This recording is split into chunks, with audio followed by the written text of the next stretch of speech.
Are you ready for part 2 of building the Striker from Fallout 4? It's time for some redneck engineering.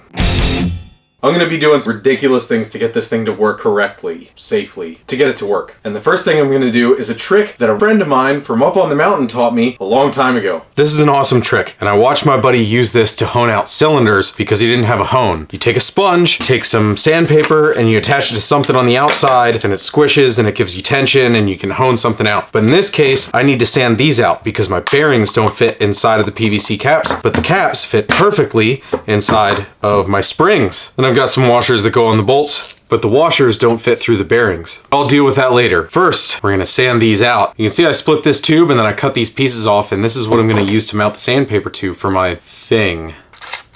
Did you know that cutting sandpaper sharpens scissors? Pro tip.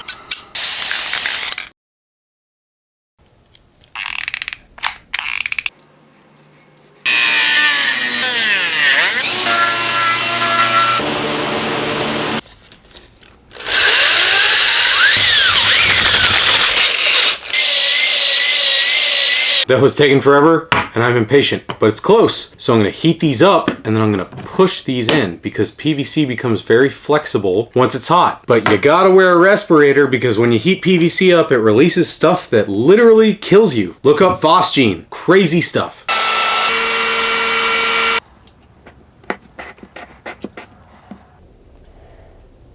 Close enough. Now I just gotta get these inside of the springs. Well, that was easier than I thought it'd be. They went right in. Woo! Now that these things are done, I need to do a lot of cutting and grinding because it's time to make the pieces that are going to hold them on. You can't go to Lowe's and ask them for weld-on brackets for constant force springs for bowling ball launchers. They don't make them. You'll see how it's gonna go. It's up here. I'm also gonna try this new Lennox blade that I got that is a diamond blade instead of a standard explode-in-your-face cutoff wheel. This says it lasts 30 times longer. Not sponsored. Just wanted to see if I could save some money by getting something that lasts longer that's well made.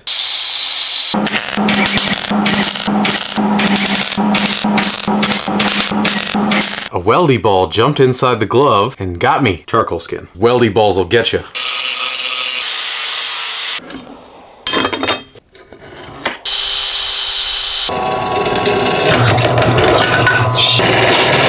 Time for bolts and washers. So your washers fit just right on the bolt, but they don't fit through the bearing. Have I got a pro tip for you?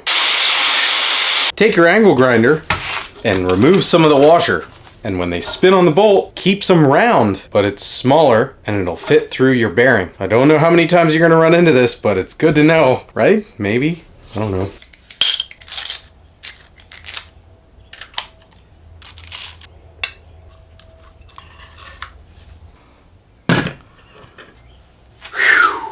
I've got all the pieces cut and all the surface prep finished. It's time to weld this stuff together. I hope I don't screw the welds up, because it could literally kill me.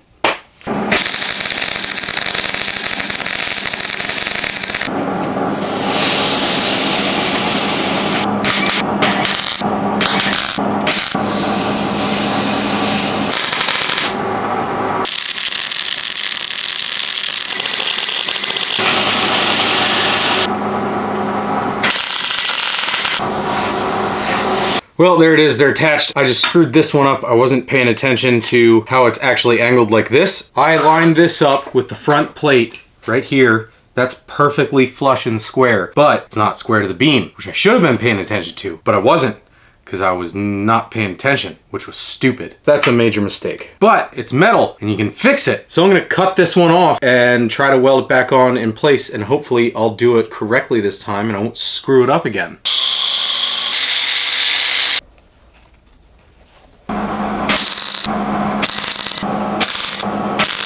Fixed.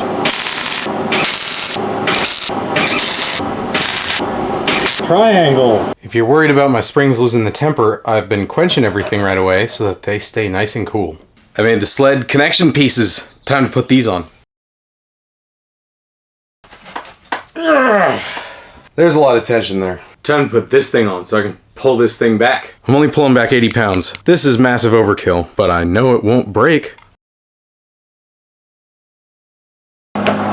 That isn't going anywhere.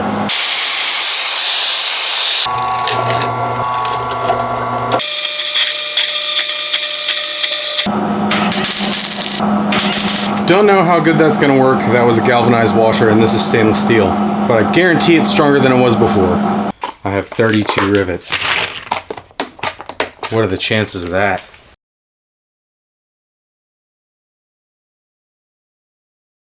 Woo! Solid. I've been looking forward to this for a while. I'm gonna mark this so I know where to do it. This needs a release mechanism. I can't just take this off and like hold it back there and then let it fly. So I can get the toe strap off of it. That way I can just pull the trigger and it'll boo and it'll shoot forward. It's been taking a really long time to get this thing done, so I made two things without using the camera because that makes it take so much longer. This, it's not antlers. This is the thing that's gonna bolt on that holds the bowling ball in place. And I made and installed a little bumper because when this sled comes shooting forward with the bowling ball on it, the sled needs to stop and the bowling ball needs to keep going. I epoxied in a block of expanded PVC and then I attached a whole bunch of EVA foam. And in order for this to actually work, I put a chunk of scrap from this stuff this way. Because if these hit it, it would just chop through all of it. I shouldn't have run out of time, but I did. And I didn't get the handles on or the release mechanism, but I spent so much time working on these things. These are the custom painted double strikes that I made for my Patreon supporters. So 2 of you are gonna get a message very shortly after this video comes out that you won one of these. I hope you like them, and I still have to weather them yet, so I'm gonna do that before I send them to you. And I'll put a link in the description to my Patreon. That way, if you want to donate to help me build ridiculous things, you can potentially win something also. But now I'm going to install this bad boy, and then I'm going to test fire it.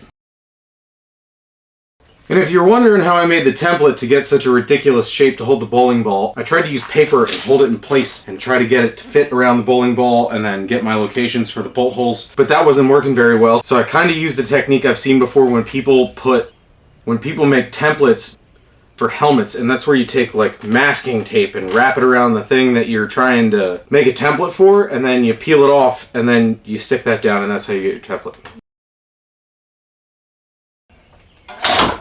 That isn't going anywhere. I'm going to attempt to make these keep it in place a little bit. I am super pleased with the way this bowling ball holder came out. After I made the template and realized it looked like antlers, I was pretty afraid that it was going to look stupid, but I think it looks awesome. And it's aluminum, so it's super lightweight. Less weight, more bowling ball speed. Now it's time to test this bad boy, so I'm going to grease it up. Since I don't have a release mechanism, I'm going to drill a hole, put a little steel rod down through it, and then I'll let the tension off, take the hook off, and then I'll just yank that piece of steel out, and I'll get a shot out of it. At least that way I know if I need to go back to the drawing board and do something besides use these constant force springs. Prepare yourself. Here we go.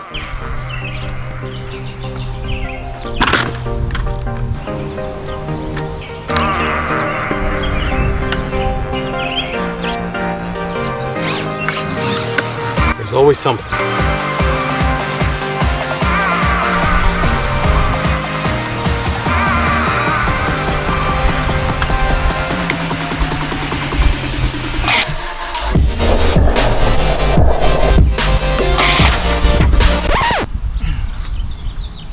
Oh, it worked like it was supposed to.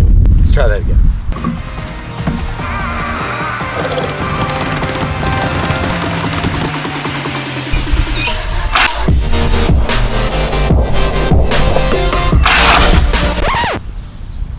Need more. Well, subscribe to catch part 3. I bet you can guess what I'm going to be doing with it. Trying to make this thing shoot further than 30 feet. Thanks for watching. I'll see you next time.